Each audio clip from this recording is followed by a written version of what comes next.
2025 portion of the 24-25 season is here on the Get Stops podcast. Hello, everyone. I'm your host, Jon Mozes. Big episode this week. We've got Princeton head coach Carla Berube with us. We've got Olivia Hutcherson stopping by a little bit later this afternoon. Well, Carla, our first conversation since that unbelievable win over Harvard.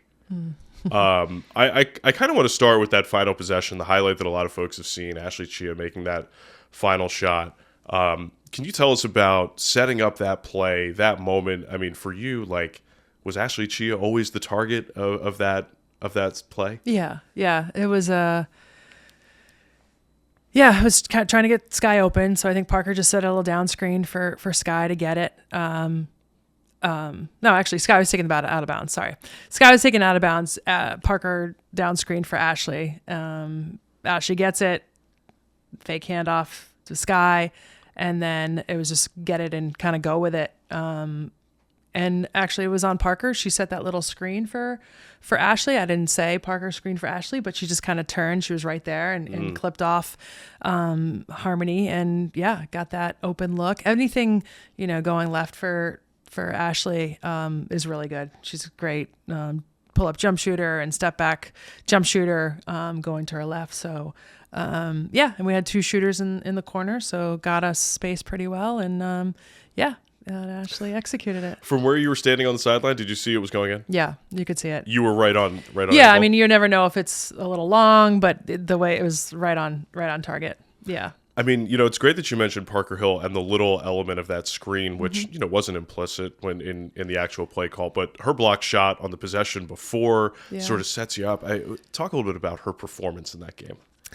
Yeah, I mean, she was big, and I think just even start off the game getting a couple big buckets to get us going, right? I think it was 6-0 Harvard to start, and then Parker, got some big buckets, and she was just big and throughout the game. Did a great job just cleaning stuff up inside, but also brought some offense when we needed to. She's just smart, has a really high IQ, understands what's going on out there, and really helps sort of the younger players along. And, she's having a wonderful senior campaign. We talked in the 2 days before the game, and we asked how do you defend Harmony Turner, right? How do you get Harvard's offense off track? And you could see throughout the course of that game that it has to be a full team effort, right? Yeah. Olivia Hutcherson had probably the direct one-on-one matchup in the first place, but there's situations where she got switched off. You hold her to 5 of 18 shooting. Yeah. What were sort of the biggest keys that you saw your group execute to keep her off balance? Yeah, I mean, you're right. It wasn't just Olivia, but she was the primary defender. I think Toby Nweke had her at times too. And but right, it's not just a one player assignment. Everyone is on high alert when she has the basketball. And we had to switch. Fadima was on her, Parker, everybody kind of had to play her at times, and just make her make tough shots. She did get going a little in that second half, and got some pull-up jumpers, got to the rim a couple times, but for the most part, I think we did a pretty great job, with Olivia just limiting her touches, right? So, right. I think overall was a pretty good job. And we talk about Olivia Hutcherson, who we're looking forward to talking to later today. The defense jumps off the page from that game, but she also made shots, right? Career high 10 points. What are sort of the developmental things offensively that you're trying to get out of Olivia Hutcherson this year? Yeah, I mean, she's just a great pull-up jump shooter, mid-range shooter, and finisher at the rim. And I mean, she also can post up too, because she can jump over people, and and playing to her strengths. Not we don't want her to have to do things that are outside of. She's not a high volume 3-point shooter right now. Could she develop that? Absolutely. Sure. But right now, those are the things that she's really good at. And I think her defense fuels her offense. When she's getting going defensively, then she's feeling good offensively and confident to take those shots and get to her spots. And she was ready when we were breaking that press. There was a couple times where she was just open. And then I think she got an offensive rebound put back too, and that's a big part of what she can bring, just crashing in there on every single shot. That makes us better to get those second chance opportunities. It feels like to some degree you guys have, this is now year five as a coach, year six overall here. It's almost as if you've intentionally built the roster a bit more athletically than maybe what you inherited. Is Olivia Hutcherson the most athletic player you've coached? I think so. What the athleticism, like laterally, just straightforward. She's so fast. And then the way she can just elevate. She's up there at the very top of probably the most athletic. Who else players. is on that I list? don't even know. I'm trying to think great back. athletes you've. I mean, I was at Tufts for 16 years, but 17 years. Does so Abby Myers qualify in that category? she's a very athletic specimen too, but I think Liv's got her. Yeah, don't tell Abby that. No, I can't imagine that Abby would be listening to the Get Stops podcast. I don't know. She's over in Israel. Maybe she has time. Catch us in off hours. Yeah. I would hope so. Back and forth to the arena. Abby, if you're listening, hope you're doing well. Yeah. We miss you at Princeton. But tell me a little bit about the recruiting story for Olivia Hutcherson. How did you get to know her and her family? Yeah. I think at first it was her high school coach reaching out pretty early in the process, and I remember very vividly my first conversation with her because I was down in North Carolina on vacation and ended up talking to her for probably over an hour, which is not the usual for me on a recruit call, but she was just so interesting to talk to. The things that she was doing, in school, outside of school. Just really, really enjoyed talking with her. And at that point, she was very interested in the engineering department here. And she just really interesting young woman, and then was able to watch some film, and then ended up being able to see her play both on the the AAU circuit and also in high school, and just really loved her game and saw that her ceiling was really high and that there's a lot to work with. You talk about a high ceiling. What does that look like for you? Like what could be a best case scenario for a senior year for her here? Yeah, I mean, I know just what she's done from, between her freshman year and sophomore year that summer, like how much she's grown. She's certainly putting in the work right now outside of like practice time. I mean, definitely an all-Ivy player. And I mean, I think that one thing she needs to do is keep, working on extending her range on her shot. If she does that, like it's going to be really hard to guard her the way that she can get by people and then get into her pull-up jumper. And I love the defensive part, what she can do and really shut down players. I mean, I'm just having visions that with the way that she played Harmony Turner, those are the kind of matchups you're going to see some of the non-conference games you guys have played this year. Yeah. If you're fortunate enough to get into play another NCAA tournament game or two in her career here, like she's going to be one of the first players to play the best perimeter player on the opposite side, just because she can stay in front of anybody. Absolutely. Yeah. I mean, she's put in the work, and now she's taken advantage of this opportunity that she's been, given, with Maddie going out and inserting her into the starting lineup and seeing like what kind of impact she can make, defensively on, our opponent's best guard. So it's fun to watch, seeing her just blossom. So you're 2-0 in league play, 6 straight wins. I think you're something like 9-2 since Madison St. Rose went down, right? 3 straight wins, 2 losses on the road trip, and 6 wins after that. This point in the year, you've gotten to know a newer member of your staff a little bit, Jordan Edwards, joining the coaching staff this year. Tell us a bit about how she's impacted the program and a little bit how you guys got to know each other.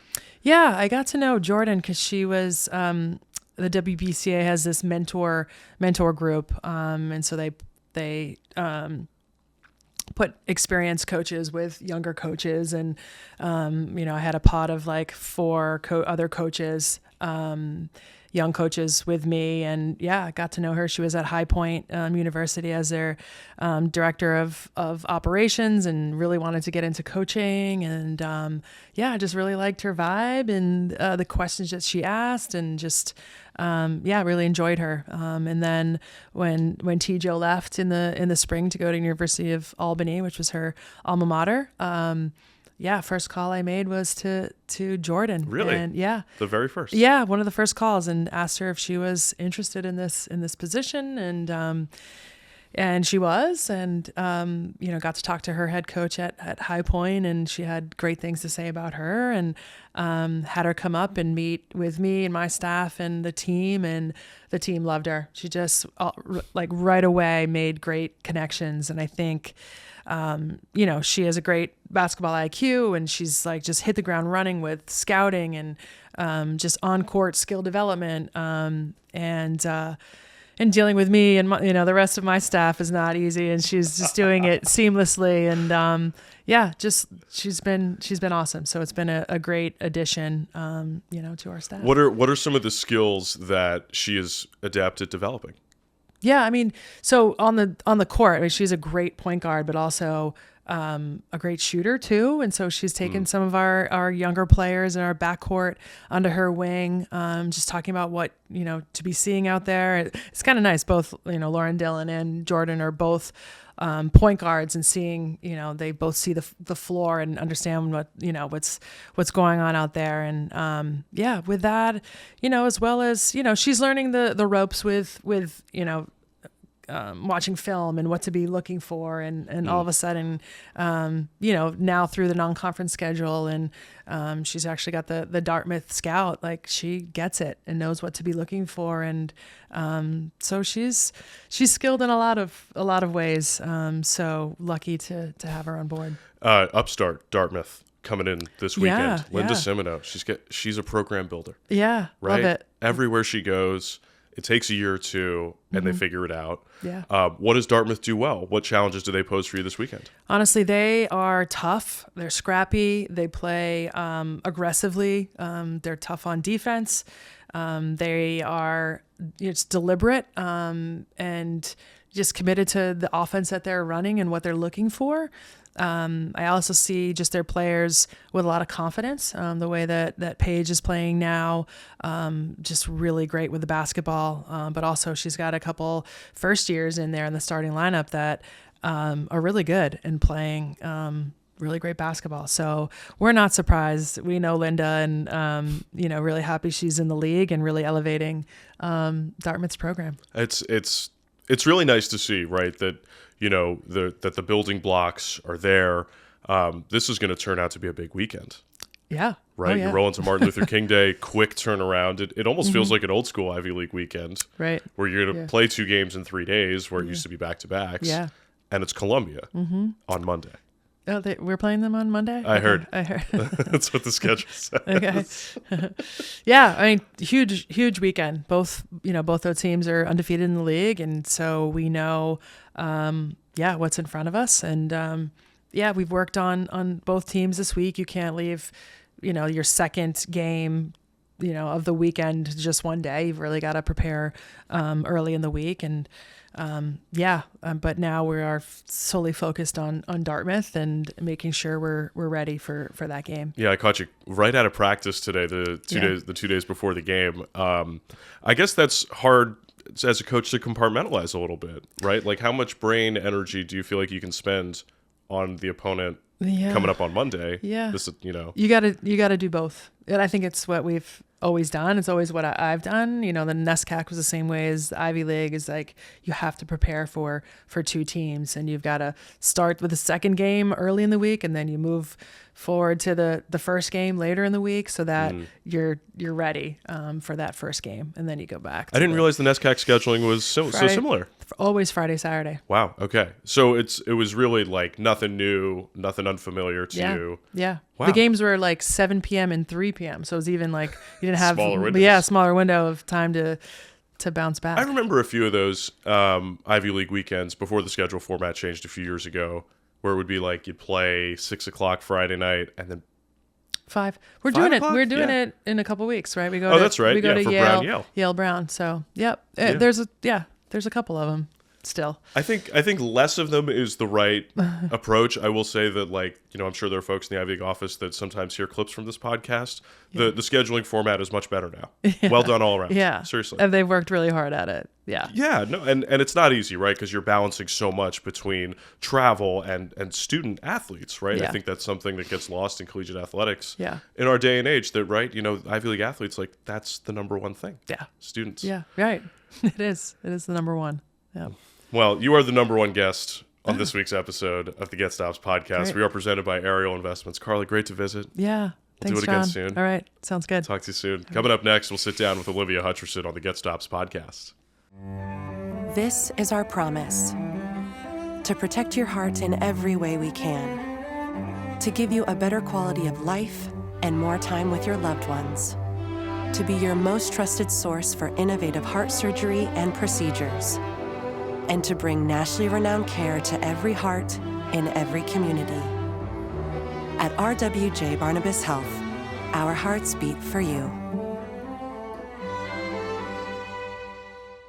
Welcome back to the Get Stops podcast. This is the only podcast about Princeton women's basketball. I'm your host, Jon Mozes. Pleasant good afternoon. Olivia Hutcherson is with us. Yes. We caught you on a Thursday during break. Yes. Where are you coming from? How's it going? Just coming from practice. We had lift and then practice, so I was already here and just stopped by. You just like live in Jadwin this time of year? Pretty much, yeah. We're just always here over break. Okay, so tell me a little bit about sort of how your season is going. What are some things that you feel like you're most proud of with the way the year has happened? I'd say the season is going well. We've got a lot of good wins this year. We've had like ups and downs, but that was expected, losing Caitlin, Ellie, and Chet last year. For me personally, it's been like a really big year. Definitely a big step up from last year. I feel like I've gotten a lot better. And I think I've done a pretty good job at like learning how to play with everybody. So like Ashley, Sky, Fatima, Parker, Tabby, like everybody, I just feel like I've done a good job at like building that chemistry. So I think we're on a roll. We're doing well. Yeah, I mean, look, 6 straight wins, right? Doesn't lie. Take us back to the summer, right? Because when I talked to Carla, probably right before the season, she said Olivia Hutcherson's the most improved player in the program. So what did you do over the summer? Where'd you train? Yeah, this summer I was just, I mean, I don't know. I don't think I did much different than I did last summer, but not last summer, but the summer before freshman year. But I was just focused on like really perfecting what I'm good at and then working on what I'm not so good at.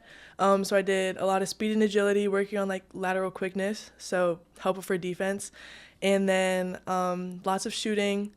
Lots of like finding my spots on the floor. So like I really like the mid-range. I really like pull-ups. So working on that, going right and going left. And yeah, I did some playing over the summer as well for like the AEBL league. What's so that? It's like a league. So there's some like pros, there's some like college athletes, some like graduated just like want to play. But so like Erica Wheeler played. I forgot her name, but she came from maybe LSU, and then like Angel Reese has played before, like Flage. So that was fun, just playing with like other really good basketball players, just trying to get prepared for coming back in the season. I was going to say, like, it seems like you've been exposed to good basketball players around you for your whole life. Yeah. Can you tell us a little bit about your basketball journey? Your dad played in college? My dad played in college, and so he like taught me how to play basketball. Big basketball family, so like my cousins, like my uncles, everybody played. And then, yeah, I've had the opportunity to play with a lot of really great players. High school, I played with like Jillian Hollingshed, who's at Tennessee. Oh, and wow. then for AAU, I played with like Jelani Cambridge, who's at Ohio State. And just like a lot of great players with different play styles. So I think that I've been able to like watch that and kind of adapt like some of that into my own game. And also just like I think guarding those players has taught me how to be a better defender as well, which is really helpful. And your younger brother's also a basketball player, right? Yes, he is. He's a junior. Okay. And he's been doing well. So do you still beat him in one-on-one? I get asked that question so many times, and I say yes. We haven't played in a while. Okay. But I think the last time we played, I won. It's hard because like he's really tall. He's like 6'4", 6'5". But he's still putting like the muscle on, so I might be a little stronger. So Right. It's tough. It's definitely a good matchup, but I'm gonna go with I would win the one-on-one. Okay. matchup. Are you a better leaper than he is? He gets his like jumping from me. So like he's dunking like windmill dunks, all of that. I obviously can't do that yet. But yeah, I'd say he obviously has more jump than me, but I think it was during, I can't remember which game it was. Maybe it was during the Cornell game. I was talking about it on the broadcast where I was like, if there was a player on the Princeton roster who could dunk, it'd probably be Olivia Hutcherson. I'm working on it. I can dunk a tennis ball. I dunked a tennis ball earlier this year. Whoa. So it's a work in progress. It's like a goal. I've always wanted to be able to dunk. So Hey, me too. Me too. You have a better window for it than I do. I'm 34. Like, I have no chance now. But, like, you talk about how this season has gone and how your athleticism is such an important part of your game. And that was really on display against Harvard. What was it like defending Harmony Turner, that environment, that game? Like, take us through what it was like to play against Harvard. Yeah, that was really big. I remember, like, last year, like, sitting on the bench watching that game, and I was just like, wow, like, she's a great athlete. Obviously, we won both times, but it's a really great matchup for us. And so going into this year, like, that was kind of a goal, was, like, be able to guard their best player and, like, just be a good defensive stopper. So going into that game, I was really excited. The team was like, oh, we knew you were locked in, because I came in with, like, the AirPod Max, like, headphones on. Like, I was ready. And, yeah, that was just really big for me. I was really excited and really happy for the opportunity to be able to guard her. I mean, how do you slow down Harmony Turner? Like, what is the basics of it if you're defending her one-on-one, as you were tasked to do? I don't even think you can, like, slow her down. You just try not to, like, get sped up by her. So just, like, I was trying to play at my own pace. She does a lot of moves. She likes double moves. So I was trying not to, like, fall for the fakes, because I knew that, like, if I give her one step, like, she's blown past me. So I was just trying to, like, stay down, keep my feet under me. And, yeah, it was tough. There was definitely, some times where I was, like, a little, like, she beat me a little bit. But overall, I think it was really good, and I was really happy with that game. I mean, nothing better than winning on a buzzer beater, right? Yeah. Like, what a fun moment. Yeah. And I got to say that in watching some of the replays, like, I saw Ashley Chia, like, she knew it was going in. Yeah. Is she the swaggiest player you've ever played with? She thinks that she is so swaggy. She's so weird. But I'm going to give it to her. Like, that shot was amazing. And, like, we've watched the video back so many times because it was crazy, but, like, we all knew that it was going in. Like, she loves that move, that step back. And right when it went up, I was like, that's game. Like, that's it. So that was crazy. I got to say, it's got to be so much fun to play with Ashley Chia. Yeah. Is there any player you've played with before that's like her? No. What makes her so different? I've never played with anybody like her. I don't know what it is. I think maybe because, like, Ashley plays really freely and she has a lot of fun when she's playing. And I think that everybody does, but, like, she shows it. Like, she'll throw, like, crazy passes and, like, she'll laugh about it on the court and, like, stick her tongue out and just, like, she just has fun with it. And that's something I really appreciate about her. And it just, like, it makes it so fun to play with her because the same way that she is on the court is exactly how she is off the court. Oh, cool. And so it's, like, that chemistry is already there because I'm with the same person on the court and off the court.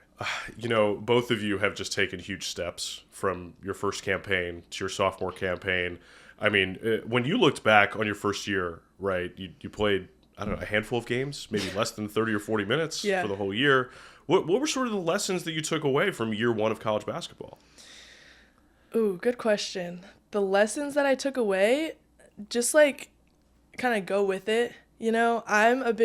My mom and, like, my parents always tell me, like, whatever is meant to happen is going to happen. So just, like, trust yourself, like, don't get too high, don't get too low. So last year definitely was hard for me. I played, like, I think it was, like, 20 minutes total. And so going into this year, I was just like, I have a really big opportunity to, like, show what I can do and get there and, like, be on the court. And so, like, that first game I played, I think it was, like, 22 minutes. So I had already played more than I played last season. Right. And so I was already excited about that. So just, like, a big lesson that I took was just, like know who I am. So, like, even though I didn't play last year, like, I didn't forget that I was a good basketball player. And, like, I know that I can get stops. I know that I can score. Like, I know I can do all these things. So I just really tried not to, like, lose confidence. And I really built that confidence. Any confidence that I lost, I built it back up over the summer working out. I was going to say, like, because it was evident, right, from even just, like, watching you guys shoot around on media day, and then in that first game of the season, I was like, oh, wow, okay, this is different from what it was a year ago. Now, you mentioned, like, how your teammates knew you were locked in coming into the Harvard game. Can you so you were saying, like, you're talking to nobody, you've got headphones in. What are you listening to? What music, like, gets you in the zone for a basketball game? I am a big fan of Gunna, who is a rapper from where I'm from, Atlanta.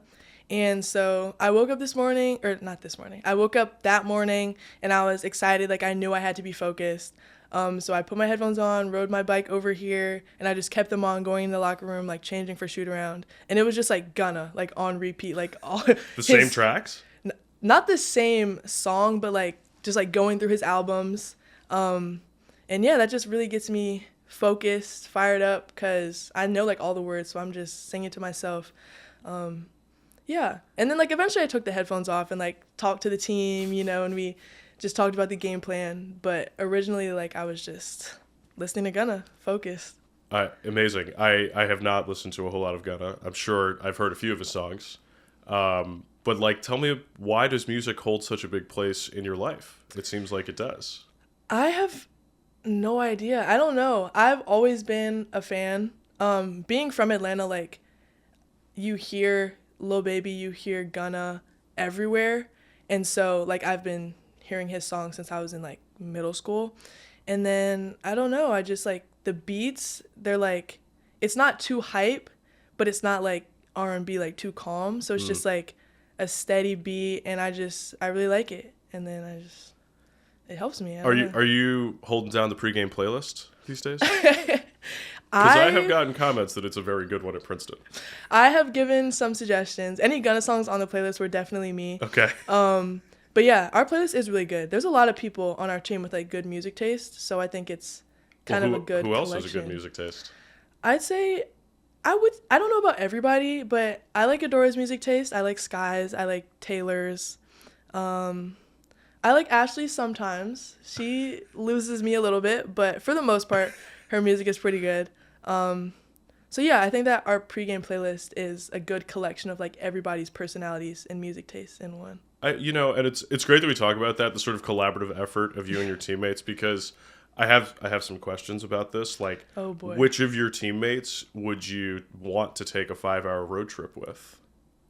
Oh, like, am I driving or are they driving? Like, well, I mean, it's a 5-hour road trip. I mean, you can change off if you want. I'm trying to think about, like, what drivers do I trust to get me there? It's a great starting place. 5-hour road trip.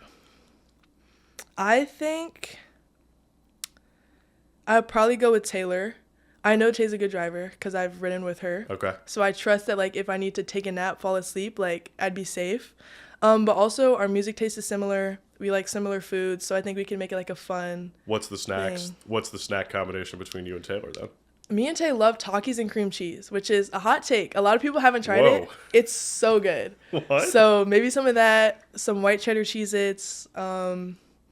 What else do we like? Some ice cream. I don't know if you can take that on a car ride, but we just stop for ice cream. You just have to eat the ice cream quickly, I guess. Yeah, right. we can do that. Yeah, okay. So, yeah. All right. If you're planning a birthday party for Coach B, Okay. who do you want to plan it with? A birthday party for Coach Berube. I don't know why we were planning a birthday party for Coach Berube, but I would go with Sky. I think Sky, I don't know if she knows Coach super well, but I think that she would pick like good like party favors and stuff that Coach would like. And I think that we can make it like a nice, like Sky's pretty thoughtful at times, so I think we can make it like a nice gathering. Nice gathering. Something like that. I don't know. I don't know if anybody knows like who her friends are, but I guess we just have a team thing. Okay. All right. So who among your teammates do you think could solve a Rubik's Cube? A Rubik's Cube. I could never solve a Rubik's Cube. I don't know who. I don't know how anybody does that. But I'm going to go with maybe like Ozzy. Ozzy is really smart. And she seems like she would like puzzles. and stuff like that. I could totally see that, actually. And I feel like her patience, like eventually she would get there and like figure it out. I don't know how, but I think she could do it. All right, so you're gonna get stranded on a desert island. Oh. Who's a teammate that you would want to spend? Who you'd want to be there for fun, and who would help you actually get off the island? And is it the same person? Be there for fun and get me off the island. Who would get me off the island? Maybe. Again, Ozzy's pretty smart. I think. I don't know. I was going to say Fadima because Fadima is also very smart, but I feel like she would panic. And I don't know if I'd be able to deal with that. So I'll say Tay would probably be good at it too. I'm going to say Fadima can be there like for fun. Like just like good vibes, whatever. We'd probably laugh at her like breaking down. But she's also like smart. And so like eventually like she could be resourceful and help us. And then I'll go Tay, because Tay is also very resourceful. And I think me, Fadima, and Tay work really well together. I mean, what a trio. Yeah, great trio. Underrated trio. I mean, I'm also thinking about the three of you as basketball players. Like, if you were to play 3-on-3 together, like, that's an impossible lineup to deal with because of your size and athleticism. Yeah. I think, and this might be a hot take, that you three playing 3-on-3 against the three members from the coaching staff, I think you'd run them out of the building. I agree. Easily. Against 3 coaches? Yeah. Yeah. We got them. I think any 3. Give me any 3. Any 3 players on the roster. You and any 2 teammates, and you will roast the coaching staff? Yeah. I think we can. I asked Coach Berube this question, and she was like, first of all, it would take me 2 months to get ready to play a 3-on-3 game. Yeah, that's what my thought is. I was thinking, like, she's not playing, because I think if she's playing, like, that's even more unfair. Okay, so in that case, it's LB, LD, and Coach Joe. Yeah. Right? I think we could do it. We could do it. Really? Yeah. I feel like Coach Edwards is, like, she's a point guard, LD's a point guard. That would be problematic for your 3-on-3. Yeah, Jordan is very quick. We have to guard her in scout sometimes, and she's quick, she's crafty, but I'm thinking, like, I guard Jordan, put somebody big on LB, like, don't let her post up. So that's probably Taylor. Yeah, put Tay. Actually, no. Okay, put me on Jordan, put Taylor on LD, and then put Fadima on LB, and just, like, kind of bump LB out the post, and then I think we got it. Interesting. Okay, I am interested to hear from LD offline about this. She'll probably be mad. How she'll do the one-on-one. Whatever. Well, I get, Coach Edwards is new to the mix this year. Can you tell us a little bit about the way she's impacted the program this year? What are some things you picked up from her? Yeah, we love Jordan. She's great. She's like super easy to talk to, which is really good, and just like she has such a high like basketball IQ. So asking her questions like, oh, like, why is my shot going this way? Or like, how should I defend this player? Like, she's really helpful with that. So I think it was a great hire by, Princeton. It's funny. Yeah, I asked Carla this question an hour ago. I was like, what's she brought? And she's like, she came up for a visit and she hit it off with the team immediately. Yeah. What was that meeting like? I was there for that lunch. We like got lunch with her, I think probably after she did like a tour or something. And she was just asking us like random questions, like what do we like about New Jersey, stuff like that. And we're just asking her like different questions. And it was just like, it was an easy conversation. We really liked her. She's obviously like really young. And so we relate well to her. And it was great. And so when they said that like they hired her, like we were all super excited. That's really cool. I mean, I guess I'm curious how you asked and answered that question about like living in New Jersey, right? Like you're from Atlanta, Georgia originally. Like it's got to be an adjustment, right? Yes, it is definitely an adjustment. Being away from home is, like being away from my family is really hard. And then also the weather is so different. It's like, I don't know. Atlanta weather is unpredictable, but like I always trust that it's going to be like warm. Like it might rain, but it's going to be warm. Here, it's like it's warm one day, it's cold the next, it snows, and then the sun is out. But then the snow's still there because, like, there's wind. Like, I don't understand it. I don't know. It's tough, but I do like it. I have family. You're doing okay with, like, the winter element? It's fine. We get parkas, so, okay. like, the parka is definitely much needed. Are you full-time in team gear? Like just wearing team gear? Over winter break, yes. I'm not in any today except for my parka, but like over break, like I have on my sweatshirt, sweatpants, the recovery shoes, all of it. I sleep in like the random Princeton t-shirts we get. So I feel like orange and black is like the only thing I wear. I have on like orange pants. Like I mean, it's central to the wardrobe. It's such as life, right? Yeah. Olivia, this was a lot of fun. Thanks for stopping by the Get Stops podcast. Thank you so much for having me.